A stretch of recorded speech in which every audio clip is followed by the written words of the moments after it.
Hi hello welcome to 24/7 news TV. ఈ రోజు మనతో పాటు కాంగ్రెస్ పార్టీ లీడర్ అనురాధ గారు ఉన్నారు. ఆమెతో మాట్లాడదాం. హాయ్ మ్యామ్, నమస్తే. నమస్తే అమ్మా. ఎలా ఉన్నారు మ్యామ్? బాగున్నానమ్మా. మ్యామ్, ఇప్పుడు తెలంగాణకు అసలు అప్పే పుట్టట్లేదన్న సీఎం రేవంత్ రెడ్డి గారికి ఈ అందాల పోటీలకు మరి ఈ కోట్లు పైసలు ఎక్కడి నుంచి వస్తున్నాయి?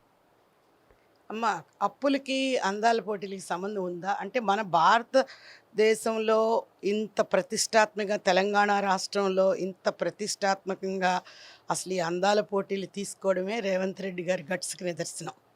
ఎందుకంటే అది ఒక చిన్న విషయం కాదు. 150 దేశాలకు సంబంధించి ఒక ఒక అంటే ఒక ఒక పెద్ద కమ్యూనిటీ, అంటే ప్రపంచ కమ్యూనిటీని ఏర్పాటు చేసి ఎన్నో దేశాల్లో జరిగినవి ఈ రోజున మన తెలంగాణ రాష్ట్రంలో రేవంత్ రెడ్డి గారు తీసుకొని చేస్తున్నారంటే మనం హ్యాట్సప్ చెప్పాలి.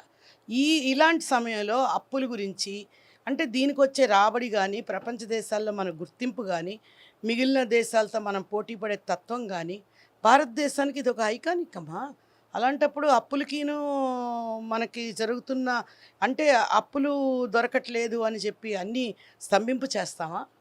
అసలు దానికి ఏమైనా సంబంధం ఉందా మీరు అడిగే ప్రశ్నకి?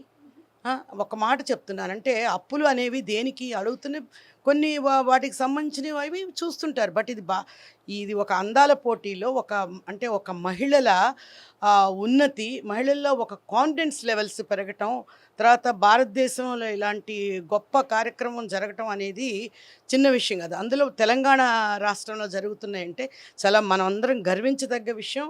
ఈరోజు ప్రపంచ దేశాల్లో ఈరోజు మనం తెలంగాణ రాష్ట్రము భారతదేశం తరపున ఇలాగా మనం ఐకానిక్గా మనం ప్రాతినిధ్యం వహిస్తున్నామంటే ఇది చిన్న విషయం కాదని నా ఉద్దేశం. ఓకే, అందాల పోటీల సంగతి పక్కన పెడితే సరే, అప్పు రావడానికి ఏ పథకాన్ని ఆపాలి అనడం కరెక్టా మేము? మరి ఏ పథకాలు ఆపలేదు, మీరు వక్రీకరిస్తున్నారు. ఏ పథకాలు ఎక్కడ ఆగలేదు. ప్రతి దాన్ని ఎప్పుడు ఎలా చెయ్యాలి ఏంటి ఆయన చాలా క్లియర్గా ఈ విషయం ఇలా ఉంది, నా దగ్గర ఇక్కడ ఇంత లేదు, ఈ రోజున ఇంత లేదు, దీన్ని ఇలా చేస్తాను, రేపు వచ్చే రోజుల్లో ముందుకు తీసుకెళ్తాను అంటున్నారే తప్ప నేను చెయ్యను అంటలేదు. ఎందుకంటే ఇప్పుడు ప్రతిపక్షాలు ఎప్పుడూ కూడా ఎదుటి వాళ్ళ మీద బురద జల్లుతాయి. ఆ జల్లటంలో వాళ్ళు మాట్లాడే మాటలు, ఏ పని ఆగింది చెప్పండి, పలానా పర్టికులర్గా ఈరోజు ఇది ఆగిపోయింది, రాష్ట్రంలో ఇది ఆగిపోయింది.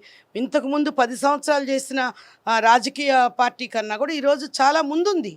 ఎందుకంటే ఈరోజు ఇంత సుభిక్షంగా, ఈరోజు ఇంత రకంగా ఉంది, ఎన్నో పథకాలు జరుగుతున్నాయి.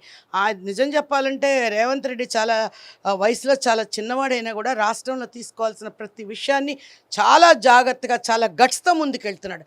ఆయనకి హ్యాట్సప్ చెప్పాల్సిందే. Okay ma'am, thank you so much.